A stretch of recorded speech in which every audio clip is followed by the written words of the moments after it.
Hi guys, thank you all so much for being here on time today. So today's class is probably one of the most important things that we need to know now that we've finished all our practicals and our theory and we're practically qualified as beauty therapists. So in order to provide treatment on paying public, we have to make sure that we comply with the law. So today's class, we're going to go over all the legal obligations that we have as beauty therapists. Right, now before we carry on, is the room temperature okay for everybody? Yes, thank you. Okay, perfect. And as you know, the fire exit is to our right. I'm not expecting any fire drill. So if you do hear the alarms, this is an actual alarm. So please make your way to the right and leave the room. Follow instructions that would lead you outside the building. The layout for today is at 4 o'clock, class starts. 4:02, we run over our ground rules.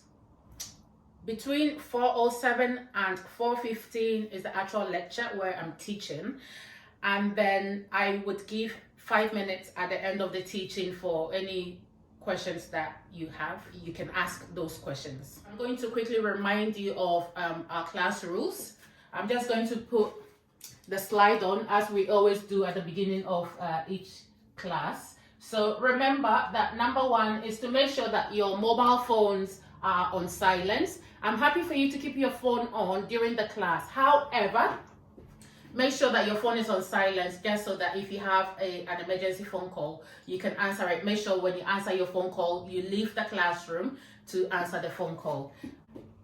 Number three on our class ground rules is to make sure that you do not have any liquids with you or on you. This includes even the chemicals that we use in our beauty treatments. And finally, my favorite one, respect each other. Please make sure that if you have something to contribute during the class, you do not speak over other people. And please also be mindful of the language you use. If you disagree with people, please choose your words carefully, making sure that you express why you're agreeing with the person much better and nicely.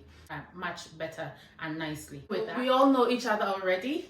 We've spent 6 weeks together at this point. We know everybody's name. If you have anything to address to another person or if you want to respond to another person, please make sure that you do not speak at the same time as another person. So there's a register going round. Please make sure that you put your names on the register.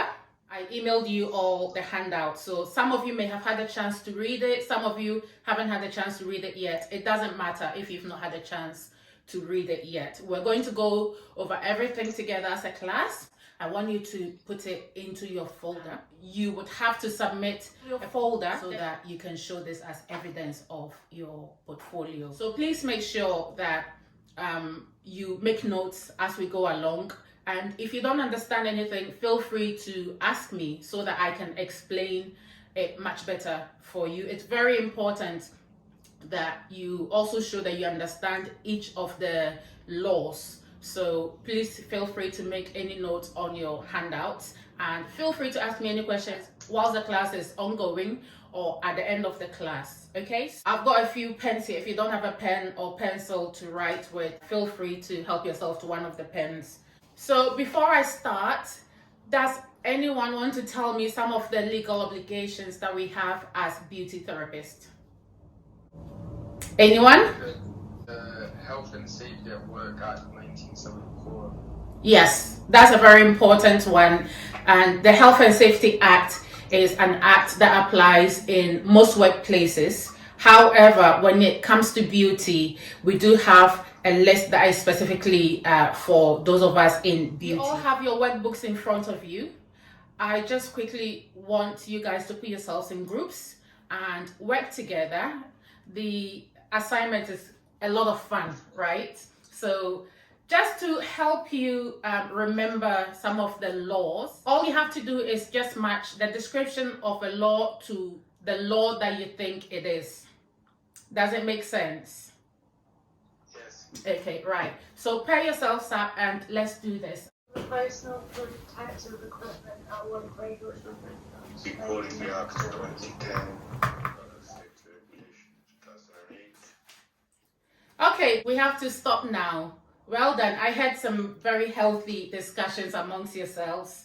Right, so by the end of today's session, everyone will understand all the laws that we have to meet when we are running our salon. Everyone will understand how to manage their salons, manage their staff, ensure that you're storing all the chemicals and products that you're using in treatments and also for running your salon.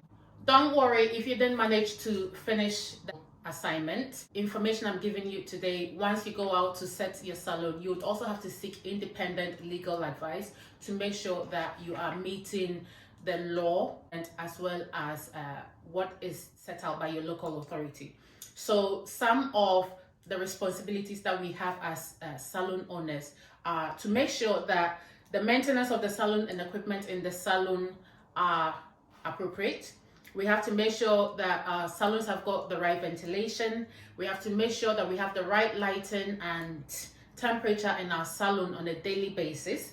We have to make sure that the hygiene of our salon, the cleanliness, and also the disposal of waste is all done the right way as set out by the law. We have to make sure that the workspace is managed right. So what this means is that we have to make sure that there's adequate space for seating for our clients, adequate space for people to move about and to service our clients. We have to make sure that the floor of our salon and the traffic is marked out clearly to avoid people tripping over cables, people running into each other, and people probably sitting too close to certain equipment, because some of the equipment that we use would have radiation levels that are not safe after a certain amount of exposure.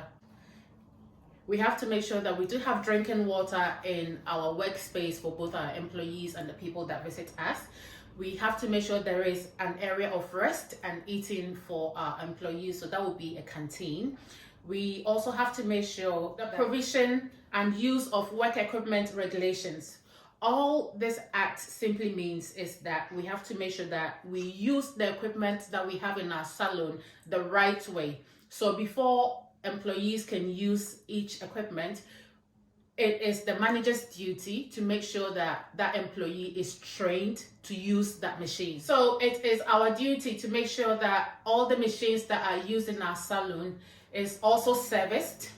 So we have to make sure that we get someone to come around and test each equipment. So this is why each piece of equipment that we've been using, you would notice that they all have a tag, and on the tag it tells you the last time each equipment was tested. It gives the date, and it also gives the date when each equipment needs to be retested. So this is a very important law that we have to meet when we go out and we're running our salons. We have to make sure that all our equipment are tested annually, and by doing this we would be meeting the law. Does anyone have any questions so far? Not yet. Okay, so everything I've gone over so far makes sense to you? Yes, everything is clear. Okay, perfect. Okay, feel free to ask me questions as I'm going along. As I'm also talking, I want you to apply some of the things that you're hearing to the things that we've been discussing so far in class. So as I pointed out, with pack test, all the equipment in this room, as you know, have the tag. So maybe you can use that as something to remind yourself when you're running your salons. If you ever pick up the plug of any equipment and it doesn't have the pack test sticker on it, that should remind you that you are not complying with the law. So one license that is very important is the special treatment license. So far we have learned a variety of beauty treatments. Some of the treatments you can provide them without any need of notifying your local council. However, when you are providing treatments such as massages, facials where you're using electrical equipment or a steamer, you definitely need a special treatment license. Whereas if you are only going to be doing brow shaping, henna brows for instance, you do not need to apply, or you do not need to contact your local council at all. If you're renting a space in a salon for instance, then that responsibility is on the salon manager. If you are working mobile, what you need to do would differ slightly from someone who is working from home and has dedicated a little bit of space in their domestic home for providing beauty treatment. So they would be able to advise you if the space that you want to keep your waste is right, or if it's hygienic enough or not. On the list is the Disability Act 1996. As we've talked about on several occasions, we do have a duty to our disabled clients. We have to make sure that if access to our workspace provides any challenges, we need to ensure that we reduce challenges to make our workspace accessible to clients who are disabled. I said, could you clarify what should be done dealing with a disabled client? When you say what should be done with a disabled client, how do you mean? You clarify a bit more. Yes, how much help we should provide them to access your workstation and... Right, okay. So there are limitations to how much we can adapt our working space to meet all kinds of inabilities that people have. However, if a client makes contact with your business and they want to patronize your business, for instance, you cannot use their disability to refuse to serve them. You have to use every practicable reason to ensure that you are able to provide an environment that doesn't provide challenges for that client. So let's say if you live on a second floor and you're working from home, for instance, then in that case, there isn't a whole lot you can do to help that client. However, if you're on the high street and everything is ground level, then you can use, I'm not sure what they're called, but there are these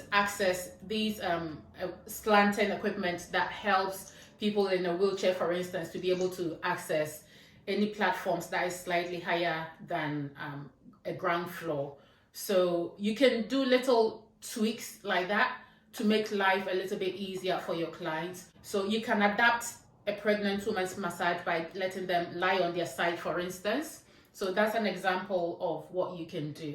So there are limits to how much you can help a disabled client, but at the same time, you can use common sense and also little bits of inspiration from around us to make your clients comfortable. Okay, thank you. You're welcome. Next on the list is the Manual Handling Operations Regulation from 1992. All this piece of act is advising is that as a manager or the person that is managing a salon, you have to make sure that you provide appropriate training for your staff when it comes to handling items, and also use pieces of equipment that makes moving things easy. So this is why you find that our waxing station is on wheels. And so to use the waxing station, we never lift pieces of equipment from the waxing station. We always move it to the location that we want things. And again, you'll find that our trolley for beauty products are all arranged nicely on something that can be wheeled, so that again, if you need to move things between rooms or if you need to move the location of things, you can easily move things without unnecessarily lifting heavy items. So guys, that covers up all the pieces of legislation that we need to be aware of. Does anyone have any questions for me at all? No, I understood everything that you were saying. Oh, perfect. Right. Anyone else? Any questions? Mind you, if you can't think of a question now and you think of a question later, you can definitely email me, because we're not going to see ourselves anymore at this point. Thank you very much, everyone. I've really enjoyed having this class. You've been very easy to work with. I'm happy that everybody has submitted all your casework. You've all worked fantastically. I've seen the development in all of you. Some of you already had some idea of beauty and some of you did not. I'm happy that you're all working at the same pace now and you all have the same knowledge now. Really proud of you. Well done. For those of you that wish to continue to the next level, feel free to ask me for any guidance. Thank you very much. Please make sure that you put all the notes you've made today in your portfolio and submit the portfolio back to me so that it can be marked. That is all the assignments you have. Thank you so much for being such wonderful students, guys. Thank you very much. Thank you. Bye-bye.